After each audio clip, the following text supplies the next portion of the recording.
Bonjour à tous et à tous. On va pouvoir commencer le conseil municipal et je laisse Émeric Proux faire l'appel. Madame Taladin Chauvel Dominique. Ok. Monsieur Dussault Michel. Madame Guéguin Solène. Monsieur Thierry Soudet. Madame Demaret Jessica. Monsieur Houillet Clément. Madame Vattier Odile. Monsieur Gauthier Benoît. Monsieur Buret Daniel. Madame Vigreux Catherine. Monsieur Giffard Pierre. Madame Dubuc Stéphanie. Présente. Monsieur Carboviac Cyril. Madame Langrume Delphine.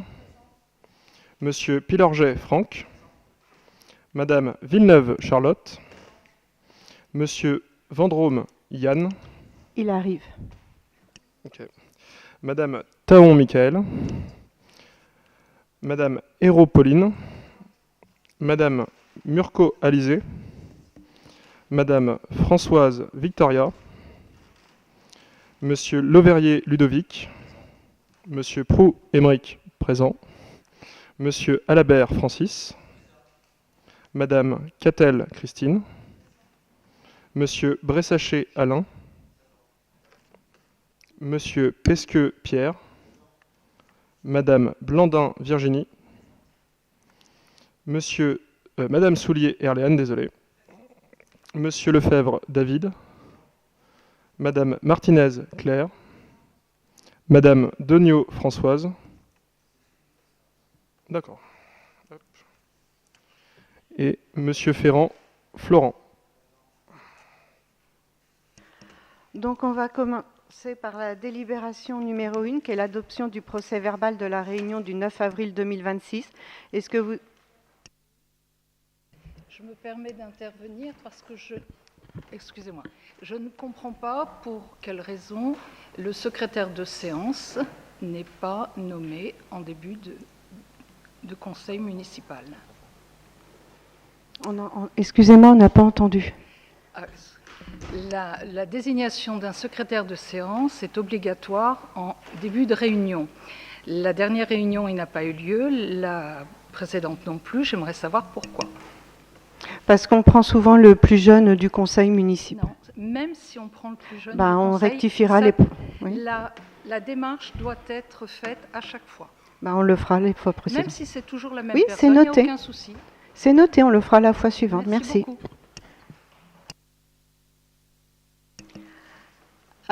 Adoption du procès-verbal. Donc dans la réunion du 9 avril 2026, qu'est-ce que vous avez des remarques ou pas? Oui, Madame Martinez. Juste s'il est possible d'inscrire la bonne dénomination pour notre groupe, parce qu'à chaque fois, il y a des erreurs. En fait, c'est marqué IFTO, une nouvelle énergie, ou une nouvelle énergie. Et en fait, notre groupe, c'est une nouvelle énergie pour IFTO. C'est juste que les bonnes dénominations soient inscrites. Donc là, je crois que c'est page 12 et 39, juste que le bon nom de groupe soit inscrit. Et j'en profite pour vous informer que notre groupe se structure en association. Oui, mais là, c'est pas le... Non, mais c'est pas le problème. C'est pas le moment de parler de ça lors du conseil municipal. C'est juste une phrase et que nous ne demanderons pas de subvention. C'est tout. Et je souhaite juste que le nom du groupe soit le bon en lien, en fait. Pour le nom du groupe, ça va être modifié, il n'y a pas de souci. Merci beaucoup. Est-ce qu'il y a des gens qui sont contre le procès-verbal de la dernière séance? Est-ce que des gens s'abstiennent?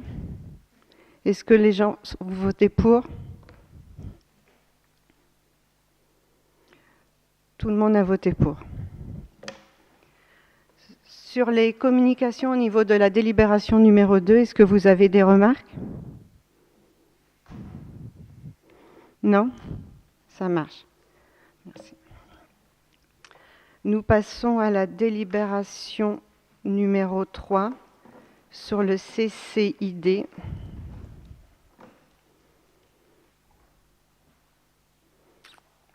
Qui est la composition de la communication communale des impôts directs.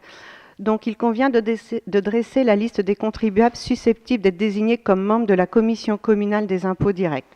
Dans les communes de plus de 2000 habitants comme IFTO, la CCID comprend 9 membres.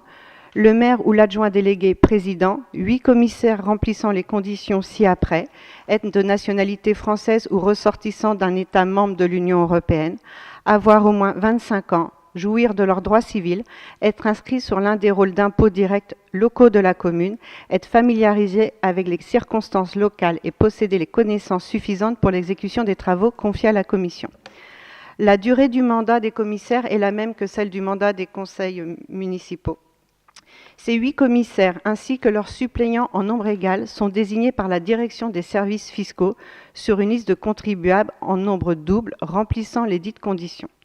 La dite liste établie par le conseil municipal doit donc comporter 16 commissaires titulaires et 16 commissaires suppléants. La désignation doit être effectuée de manière à ce que les personnes respectivement imposées à la taxe foncière, à la taxe d'habitation et à la cotisation foncière des entreprises soient équitablement représentées. L'ordre des personnes indiquées sur la liste n'a qu'une valeur indicative. Il ne se préjuge pas des personnes qui seront désignées commissaires titulaires ou suppléants par la direction régionale des services publics. La liste qui est composée ci-dessous par le conseil municipal, je me permets juste de souligner qu'on a eu une erreur sur la liste des suppléants. Au niveau du numéro 1, c'était Solène Guéguin et c'est remplacé par Gérard Charassier. C'est la modification qui est apportée. On propose pour cette liste d'intégrer un titulaire et un suppléant de chaque liste de l'opposition. On voulait savoir si cela vous convenait ou pas sur cette liste globale. Ça vous va ? Pour tout le monde ? Ça marche. Donc, je ne répète pas tous les noms, vous les avez tous pris connaissance, je vous ai juste informé de la modification. Le conseil municipal est par conséquent invité à soumettre la liste ci-dessus à l'avis de la directrice régionale des finances publiques pour désignation de 8 commissaires titulaires et 8 commissaires suppléants. Dire qu'en cas de décès, de démission ou de révocation de 3 au moins des commissaires titulaires ou suppléants qui seront désignés par la DRFIP, il sera procédé à de nouvelles nominations de commissaires dans les mêmes conditions que ce jour et avec la même échéance de mandat que les commissaires désignés initialement. D'autoriser Madame la maire à prendre toute décision qui serait la suite ou la conséquence de la présente délibération. Qui est contre ? Qui s'abstient ? Qui est pour ? À l'unanimité, merci. Juste, s'il vous plaît, juste une petite correction à apporter. Vous pouvez ouvrir le micro, s'il vous plaît. Madame Cattel, merci. Juste une correction à apporter. Il ne s'agit pas d'une directrice, mais d'un directeur des services depuis le 1er juin 2022. Ok, voilà. la C'est modification. juste une coquille. D'accord, Voilà. ça va être apporté. Merci.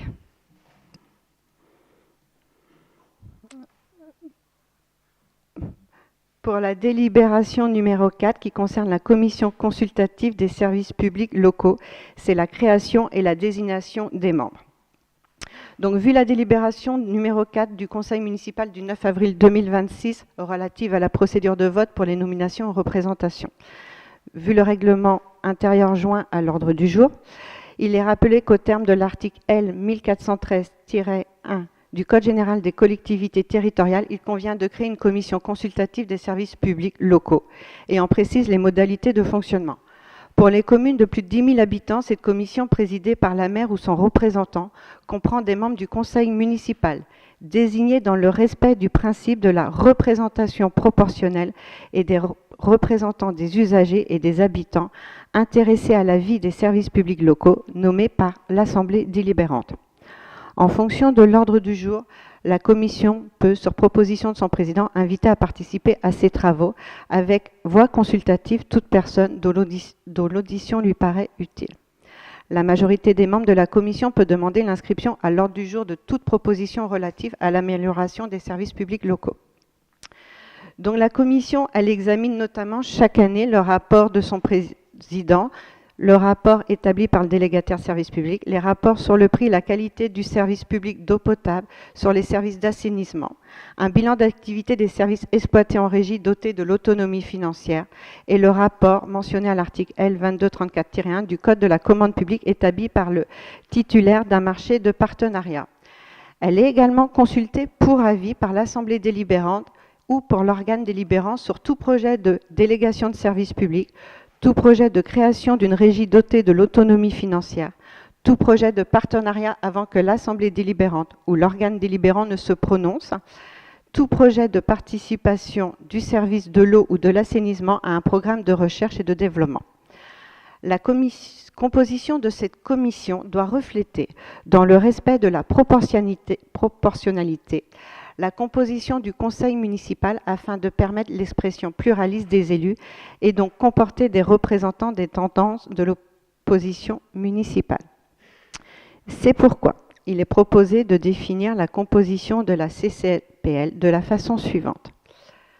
Madame la maire ou son représentant, qui est président de droit, 8 représentants du conseil municipal, un représentant de l'association familiale d'Yvetot et sa région, un représentant yvetotais de l'Union départementale des associations familiales 76, un représentant de l'association amicale Yvetot Athlétisme, un représentant de l'association yvetotaise AMAP Coniel, Concernant les comités de quartier, je tenais juste à préciser qu'on les a maintenus dans la délibération, mais ils avaient été créés par la majorité précédente et qu'actuellement ils ne sont plus en activité. Néanmoins, afin de se laisser le temps de la réflexion à une nouvelle évolution ou à une nouvelle organisation, on a décidé de la maintenir dans cette délibération, dans l'attente pour éviter d'en reprendre une autre juste après, pour cette partie. De plus, en fonction de l'ordre du jour de la CCSPL, le président ou son représentant peut inviter à participer à ces travaux toute personne qualifiée des services de la ville ou du délégataire. Un règlement intérieur définissant les conditions de fonctionnement de la CCSPL a été élaboré, règlement intérieur dont chacun des membres du conseil a été rendu destinataire. Il convient de procéder à l'élection des membres élus du conseil municipal à cette commission consultative.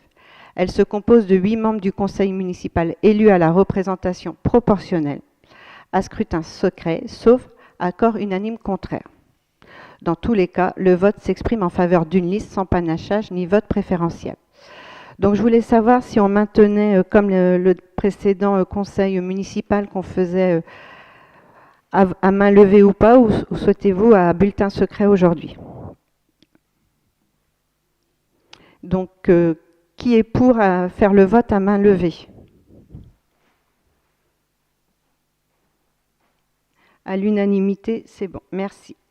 Donc je propose de présenter une liste commune qui représente de façon proportionnelle les tendances des listes élues, donc à savoir 5 élus de la majorité municipale, un élu de la liste Fier d'Yvetot et un élu de la liste Une Nouvelle Énergie pour Yvetot et un élu de la liste Unis pour Yvetot. Donc je voulais savoir si cette liste commune vous convenait ou pas, ou s'il fallait qu'on passe à un vote par liste. Mais dans ce cas, si on passe à un vote par liste, il y a un risque qu'il y a 2 listes qui ne soient pas représentées. Donc avant de créer une liste commune, je voulais avoir votre avis au niveau des 3 autres listes. Oui, monsieur Alabert. Oui, avant toute chose quand même, avant le vote, je m'interroge par rapport à le rapport sur la qualité et le prix de l'eau. Je rappelle quand même que le syndicat du Concentral a été créé il y a aujourd'hui 13 ans. Il a aujourd'hui 13 ans. C'est un SPIC dont il a une gestion autonome et il représente aussi la ville d'Yvetot, d'autres communes, puisqu'il y a aujourd'hui 37 communes qui sont sur tout le territoire, jusque sur la côte d'Albâtre et ailleurs. Dois-je y voir dans cette mécanique une méconnaissance un peu de la chose, à savoir que d'abord le syndicat tous les ans produit le rapport sur le prix et la qualité de l'eau qu'on appelle dans le jargon le RPQS. Il est produit tous les ans dans toutes les communes. Certains la présentent, d'autres ne la présentent pas, mais chaque commune reçoit ce rapport. Dois-je y voir dans cette méconnaissance des choses la façon cynique dont j'ai été écarté des délégués de la ville d'Yvetot pour le syndicat du Concentral? J'arrête là, avant tout vote, mais sur ce principe-là, je ne vois pas pourquoi, à moins qu'on ait repris de façon in extenso les possibilités de délégation des services publics, mais je rappelle que l'eau et l'assainissement ne sont pas gérés par la ville d'Yvetot, elles sont gérées par le syndicat, qu'il n'y a plus de délégation des services publics et qu'il y a depuis 2 ans un système de régie qui gère l'eau et l'assainissement du Concentral, dont fait partie la ville d'Yvetot. Ok, donc je voulais savoir si vous étiez d'accord sur une liste commune ou pas. Je n'ai pas de problème. Ok, ok. Monsieur Ferrand? Tout le monde est d'accord? Oui, Madame Blandin? J'ai pas de problème avec la liste commune. J'avais juste une question sur la composition de la CCSPL. Pardon. Vous nous avez dit qu'il y avait des représentants d'une association sportive. J'aurais voulu savoir pourquoi une association sportive, quand on est dans un comité de suivi des délégations de services publics qui sont en lien avec le crématorium et la fourrière. Pourquoi, si c'est une association sportive, une association d'athlétisme ou pas? On a plusieurs associations d'athlétisme. Pourquoi l'AIA et pas le CA Cauchois qui a plus d'adhérents? Et pourquoi une association dont le président est le frère d'un adjoint? Voilà.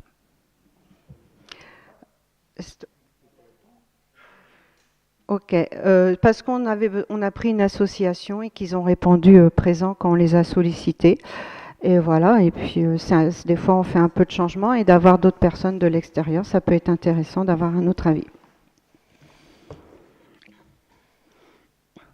Donc, je reviens donc sur la... Oui, monsieur Lefebvre. Donc vous avez contacté toutes les associations? Écoutez, c'est mes services qui ont fait le nécessaire, donc je pense que oui. Bah, je pense que non. Non? Bon. Bon, ça marche. Donc je reviens sur la composition de la liste commune pour savoir qui vous présentez au niveau de vos listes. Nous, au niveau de ma liste, je présente Clément Houliez, Victoria Françoise, Benoît Gauthier, Michel Dussault et Michael Taon. Donc, Madame Virginie Blandin, Monsieur Ferrand, Florent Ferrand, excuse-moi, et Monsieur David Lefebvre. Merci.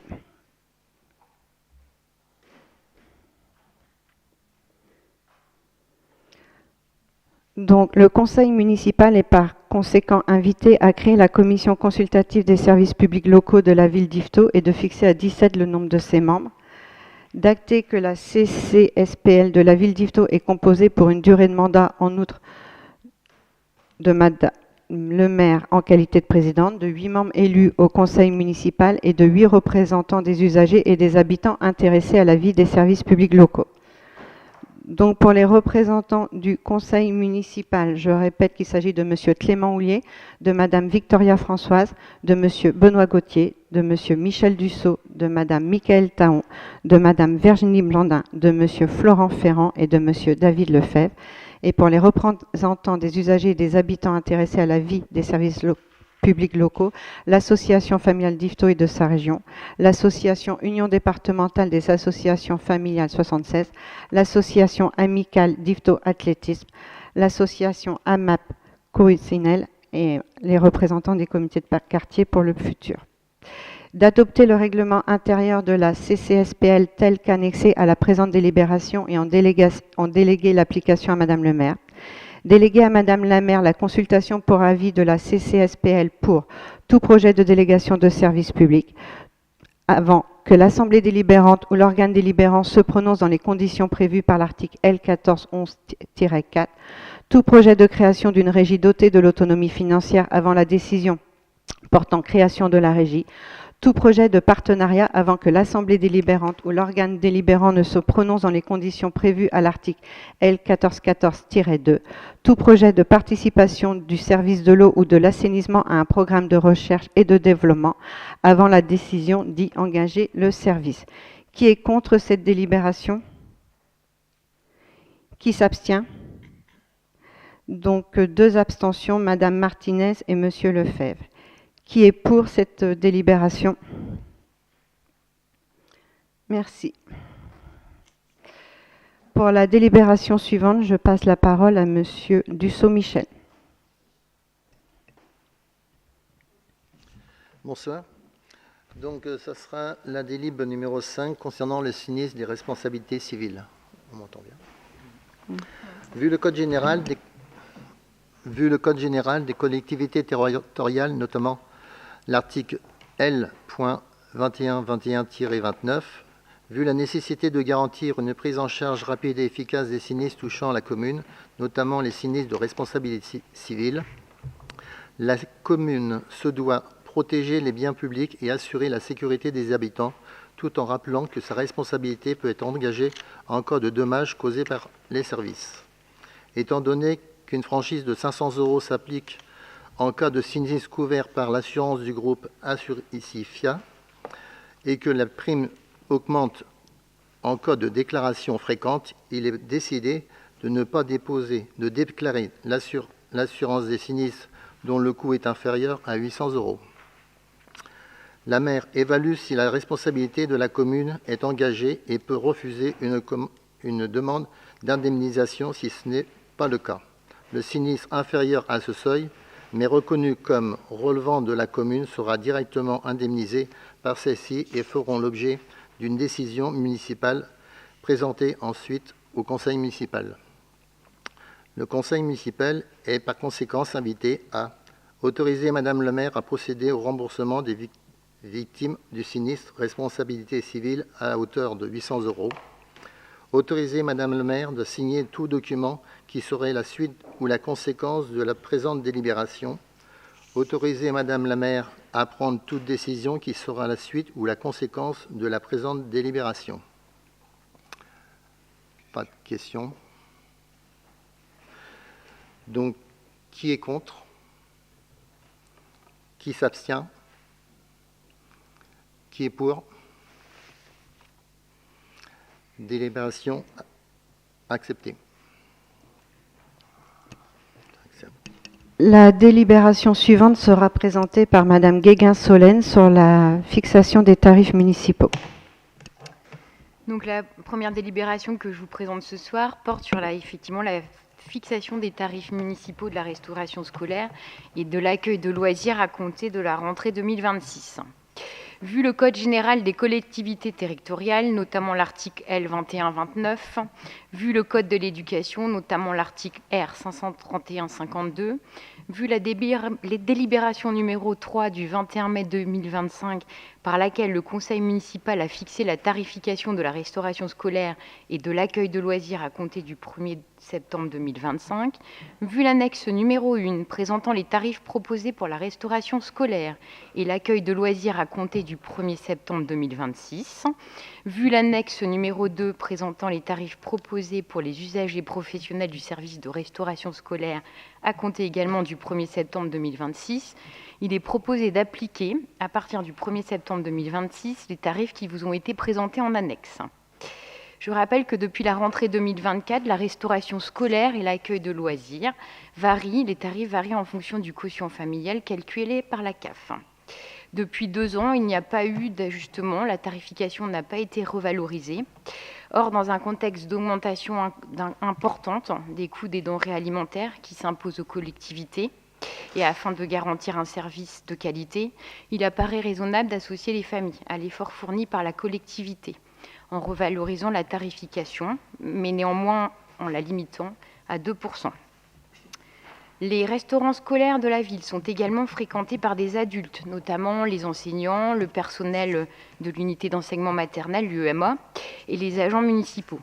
Il convient également d'ouvrir la possibilité aux élus, maires, adjoints ou conseillers municipaux délégués de pouvoir y déjeuner de façon limitée dans le cadre d'événements spécifiques organisés par la ville, comme par exemple dans le cadre d'IFTO Fête la Nature. Pour ces utilisateurs, dits usagers professionnels, nous proposons une augmentation de 4%. Je vous propose donc ce soir de fixer les tarifs à compter du 1er septembre 2026 tels qu'indiqués dans les annexes 1 et 2 que vous avez reçues, de préciser que le tarif de la restauration scolaire des enfants inclut la tarification des activités périscolaires du temps du midi, qui sont proposées aux enfants qui déjeunent à la cantine pour un montant de 50 centimes d'euros, et de dire que la facturation a lieu au début de mois suivant la prestation, que le paiement pourra être effectué à l'accueil de loisirs soit par carte bancaire, soit par chèque, et notamment aussi en ligne, avec toute sécurité, via le portail famille qui est utilisé par la commune. Qui est contre cette délibération?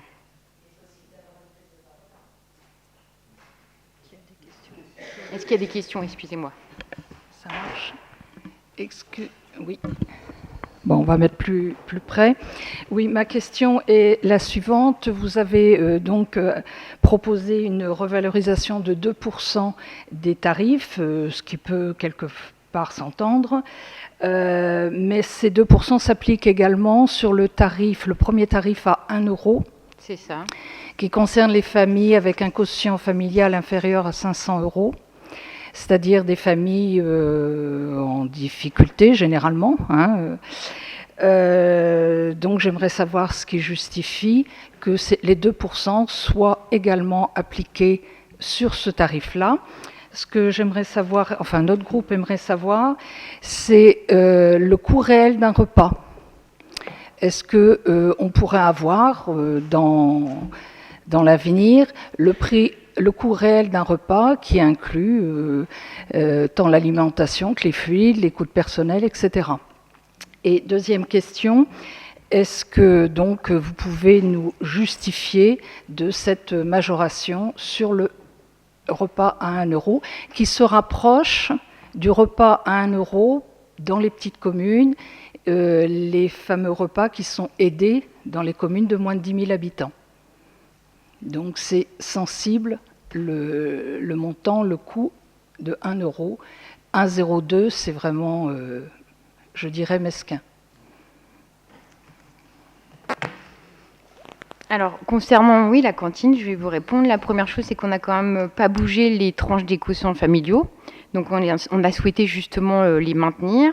Je rappelle quand même qu'il n'y a pas eu de revalorisation depuis 2 ans. Vous n'êtes quand même pas sans compter, vous devez le sentir aussi à titre personnel, qu'il y a une augmentation des coûts. On a une cantine quand même de qualité sur Yvetot, avec un service, une cantine sur place. On souhaite garantir ce service. Et pour nous, il était important quand même d'associer chaque famille. Je pense que la revalorisation de 1 euro à 1 euro et 2 centimes peut quand même se justifier. Mais je prends note de votre remarque. Oui, monsieur Alabert. Oui, au-delà de cette augmentation sur 0,2 centimes que vous évoquez, moi j'y vois quand même une autre forme de symbole. Lorsqu'on crée un repas à 1 euro, c'est une valeur symbolique. Puisqu'il arrive que dans certaines cantines on fasse autre chose, même gratuité, mais nous ne sommes pas là, le débat, la discussion n'est pas là. Je pense que déjà, augmenter cette participation de 2 centimes sur cette symbolique du repas à 1 euro, je vois déjà une première égratignure sur le volet social à venir. Donc je pense que maintenir cette participation du repas à 1 euro me semble aujourd'hui respectable et surtout, c'était une volonté politique qu'il nous faut maintenir.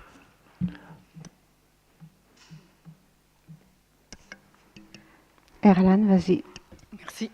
Pardon. Il est écrit dans la délibération, il convient également d'ouvrir la possibilité aux élus, maires, adjoints, conseillers municipaux délégués, de pouvoir y déjeuner de façon limitée dans le cadre d'événements spécifiques organisés par la ville, comme Yvetot Fête la Nature. On est donc d'accord que si de simples conseillers municipaux, qui soient de la majorité ou de l'opposition d'ailleurs, participent à une manifestation publique en leur qualité d'élus, eux n'auront pas droit de déjeuner au restaurant scolaire, vu que vous avez limité aux conseillers municipaux délégués. Oui, après, ça peut être discuté, ça. Mais... Oui, il y a peut-être eu un loupé juste derrière, donc les conseillers municipaux sont également intégrés, il n'y a pas de souci. Oui, c'est ouvert aux personnes, aux élus qui souhaitent venir. Effectivement, on pourra apporter un correctif là-dessus.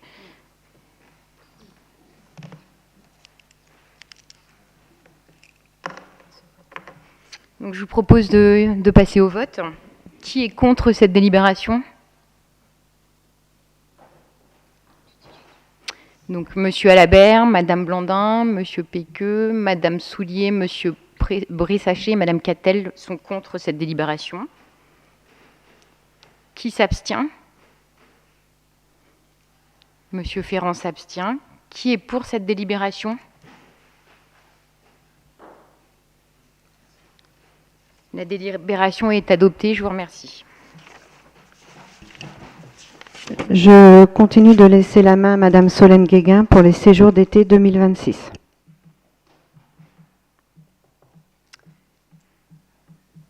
Donc, vu le Code général des collectivités territoriales, notamment l'article L2129, vu la grille tarifaire et la présentation du séjour organisé par l'accueil de jeunes de la maison de quartier qui a été jointe à l'ordre du jour, vu le projet d'établissement de la maison de quartier, lequel met notamment en avant la mission de répondre aux besoins des adolescents. Donc, chaque année, la maison de quartier organise un séjour de vacances dans le cadre de son accueil de jeunes pour les 14-17 ans.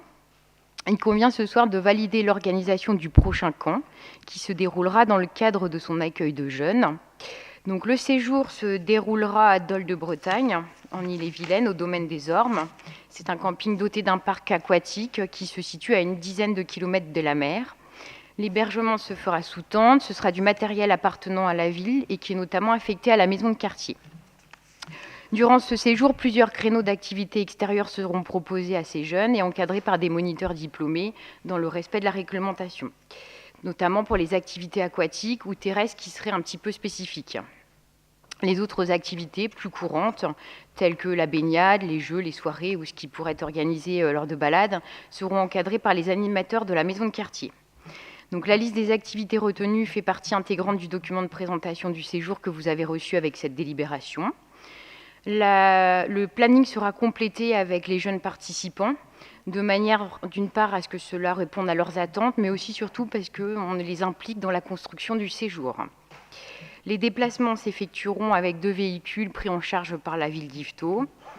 Donc, je rappelle que depuis 2012, la ville d'Yvetot propose des tarifs par tranche pour ce séjour et que ces activités ouvrent droit à des participations de la CAF, notamment les titres VACAF, et que cela peut s'ajouter aussi, dans certains cas, la participation, ce qu'on appelle la participation employeur.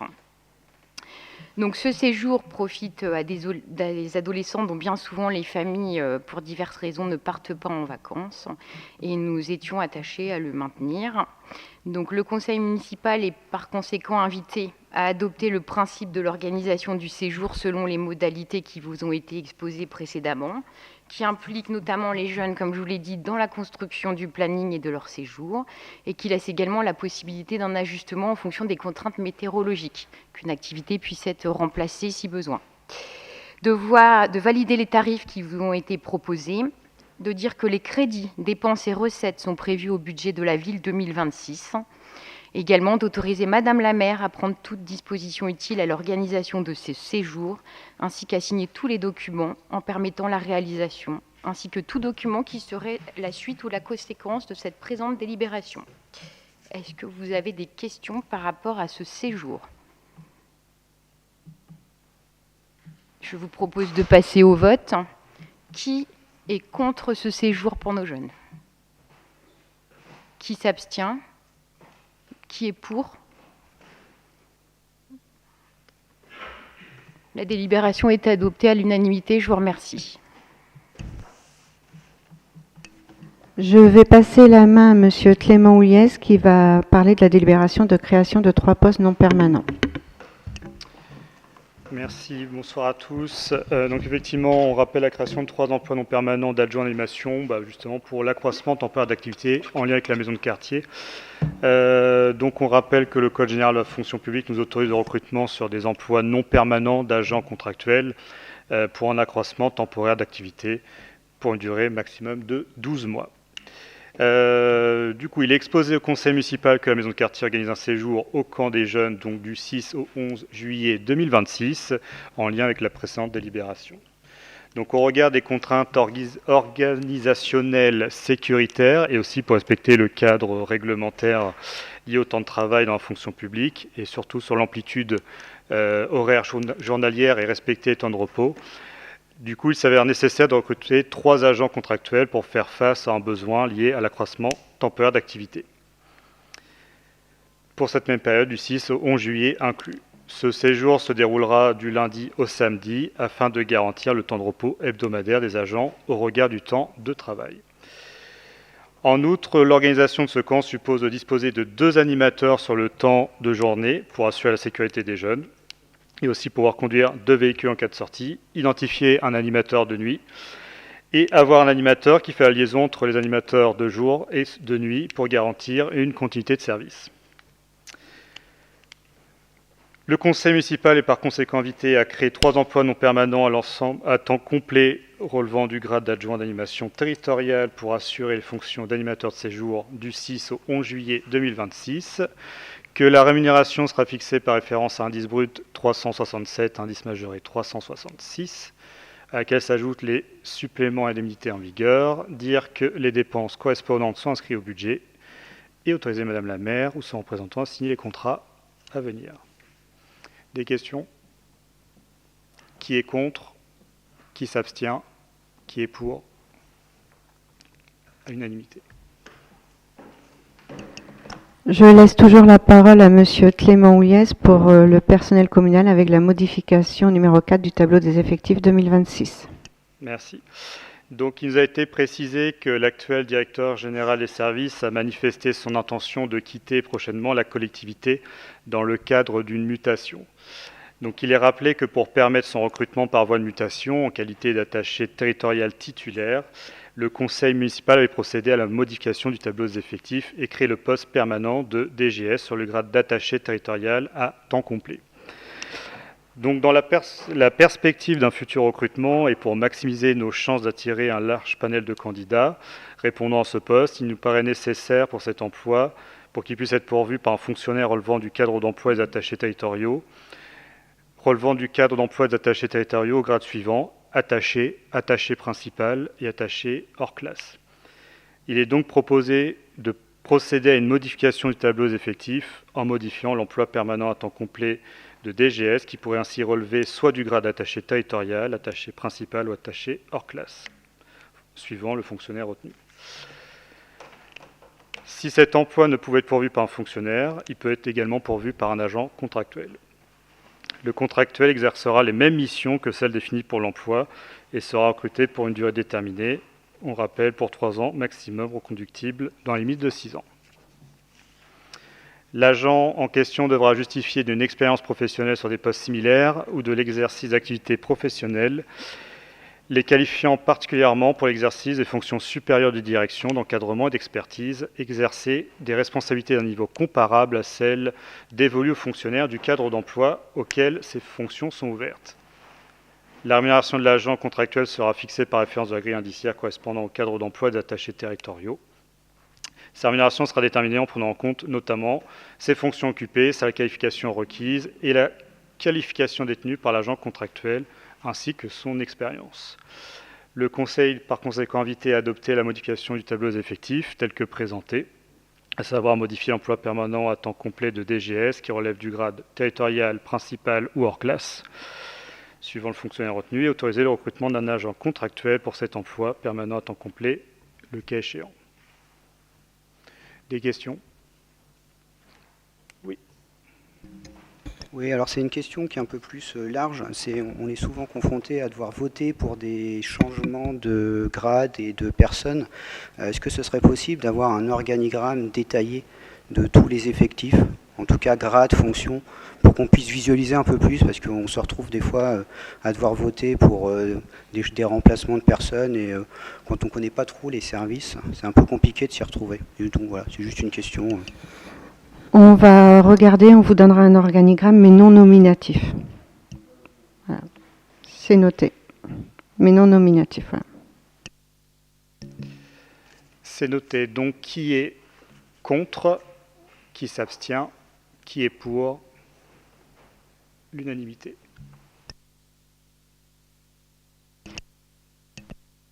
Excusez-moi. Voilà. Sur la délibération numéro 10, c'est la désignation des référents déontologues des élus. Donc, il est rappelé que le conseil municipal, que la loi numéro 2022-217 du 21 février 2022 relative à la différenciation, la décentralisation, la déconcentration et portant diverses mesures de simplification de l'action publique locale prévoit notamment que tout élu local peut consulter un référent déontologue chargé de lui apporter tout conseil utile au respect des principes déontologiques consacrés dans la charte de l'élu local. La charte de l'élu local, pour sa part, elle est prévue dans le Code général des collectivités territoriales et repose sur une série d'engagements. on l'a lu le 27 mars dernier, mais je vais juste rappeler les engagements. Dans l'exercice de son mandat, l'élu local s'engage à respecter les principes de liberté, d'égalité, de fraternité et de laïcité, ainsi que les lois et les symboles de la République. L'élu local exerce ses fonctions avec impartialité, diligence, dignité, probité et intégrité. Dans ce cadre, il poursuit le seul intérêt général à l'exclusion de tout intérêt qui lui soit personnel, directement ou indirectement, ou de tout autre intérêt particulier. L'élu local veille à prévenir ou à faire cesser immédiatement tout conflit d'intérêts. Lorsque ses intérêts personnels sont en cause dans les affaires soumises à l'organe délibérant dont il est membre, l'élu local s'engage à les faire connaître avant le débat et le vote. L'élu local s'engage à ne pas utiliser à d'autres fins les ressources et les moyens mis à sa disposition pour l'exercice de son mandat ou de ses fonctions. Dans l'exercice de ses fonctions, l'élu local s'abstient de prendre des mesures lui accordant un avantage personnel ou professionnel. L'élu local participe avec assiduité aux réunions de l'organe délibérant et des instances au sein desquelles il a été désigné. Issu du suffrage universel, l'élu local est et reste responsable de ses actes pour la durée de son mandat devant l'ensemble des citoyens de la collectivité territoriale qui il rend compte des actes et décisions pris dans le cadre de ses fonctions. L'élu local déclare dans un registre tenu par la collectivité territoriale les dons, avantages et invitations d'une valeur qu'il estime supérieure à 150 € dont il a bénéficié en raison de son mandat. Les modalités et les critères de désignation des référents déontologues sont prévus par le décret numéro 2022-1550 du 6 décembre 2022 relatif aux référents déontologues de l'élu local. Le référent déontologue est désigné par l'organe délibérant de la collectivité territoriale ou de l'établissement. Les missions du référent déontologue sont exercées en toute indépendance et impartialité par des personnes choisies en raison de leur expérience et de leurs compétences. Le référent déontologue est tenu au secret professionnel et à la discrétion professionnelle pour tous les faits, informations et documents dont il a la connaissance dans l'exercice ou à l'occasion de l'exercice de ses fonctions. Le décret prévoit que la fonction de référent déontologue peut être exercée par une ou plusieurs personnes n'exerçant au sein des collectivités auprès desquelles elles sont désignées aucun mandat d'élu local, n'en exerçant plus depuis au moins 3 ans, n'étant pas agent de ces collectivités et ne se trouvant pas en situation de conflit d'intérêts. Un collège composé de personnes répondant aux mêmes conditions qui adopte un règlement intérieur précisant son organisation et son fonctionnement.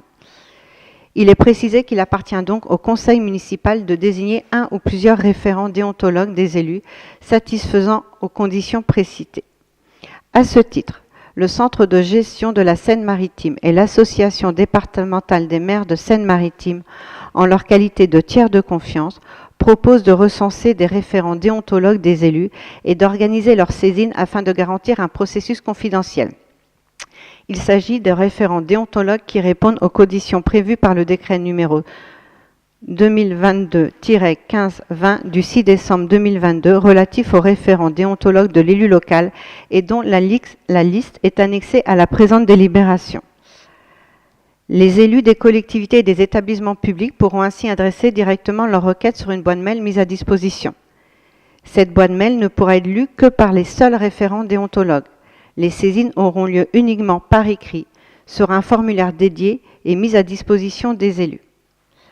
Les réponses aux saisines seront transmises directement par le ou les référents déontologues à l'adresse électronique indiquée par l'élu demandeur. L'élu demandeur aura la possibilité de solliciter au choix l'avis de l'un des référents déontologues.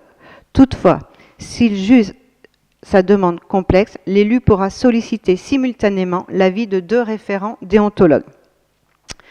Les référents déontologues seront indemnisés après vérification du service fait par le centre de gestion dans les conditions de l'arrêté du 6 décembre 2022 pris en application du décret 2022-1520 du 6 décembre 2022 relatif aux référents déontologues de l'élu local. C'est 80 € par dossier sur présentation d'un justificatif mentionnant uniquement le nom de la collectivité ou de l'établissement public dont relève l'élu ainsi que la date de la saisine, 160 € par dossier si l'élu a sollicité l'avis des 2 référents pour une demande complexe. La vacation sera acquittée par le centre de gestion de la Seine-Maritime selon les mêmes modalités. Le montant de la vacation sera ensuite facturé par le centre de gestion de la Seine-Maritime à la collectivité ou l'établissement public à prix coûtant. En sa qualité de tiers de confiance, le CDG 76 certifiera le service fait sans que la collectivité ou l'établissement public ait accès au nom de l'élu et au motif de la saisine.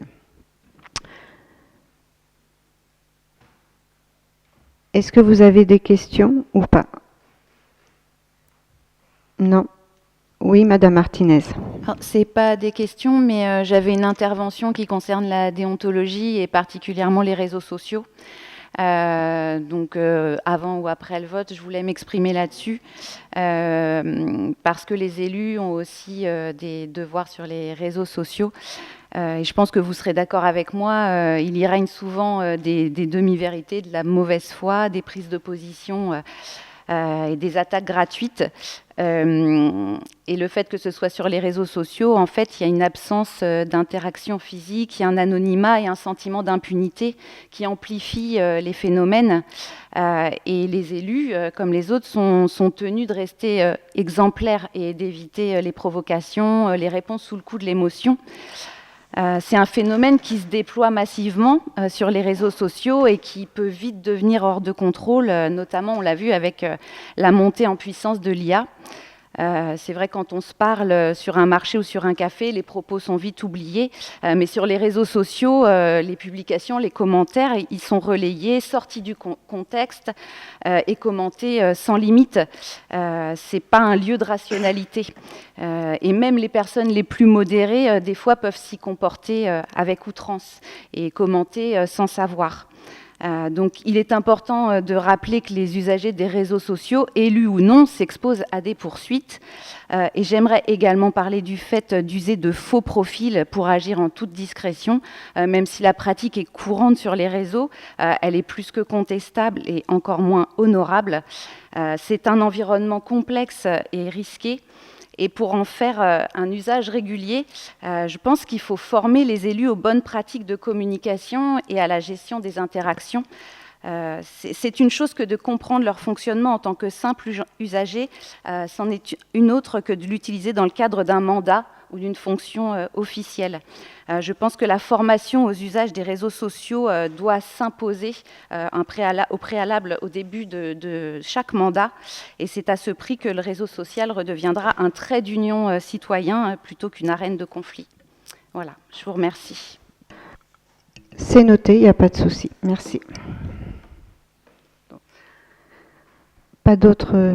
Donc, le conseil municipal est par conséquent invité à prendre connaissance des dispositions de la loi numéro 2022-217 du 21 février 2022 relative à la différenciation, à la décentralisation, à la déconcentration et portant diverses mesures de simplification de l'action publique locale et de la loi numéro 2025-1249 du 22 décembre 2025 portant création d'un statut de l'élu local et du décret numéro 2022-1520 du 6 décembre 2022 relatif au référent déontologue de l'élu local. Désigner pour la durée restant à courir du mandat les référents déontologues des élus dont la liste est annexée à la présente délibération. D'autoriser Madame la maire à faciliter la saisine confidentielle des référents déontologues par les élus du conseil municipal de la ville d'Yvetot, dans le respect d'une stricte confidentialité selon les modalités précisées dans le présent rapport en partenariat avec l'Association des maires et le Centre de gestion de la Seine-Maritime. Qui est contre cette délibération? Qui s'abstient? Qui est pour? À l'unanimité, merci. Je vais passer maintenant la parole à Monsieur Clément Houliez pour la composition du CST, qui est le comité social territorial. Merci. Donc effectivement, pour cette délibération, on va rappeler la création d'un CST commun entre la ville d'Yvetot et le CCAS.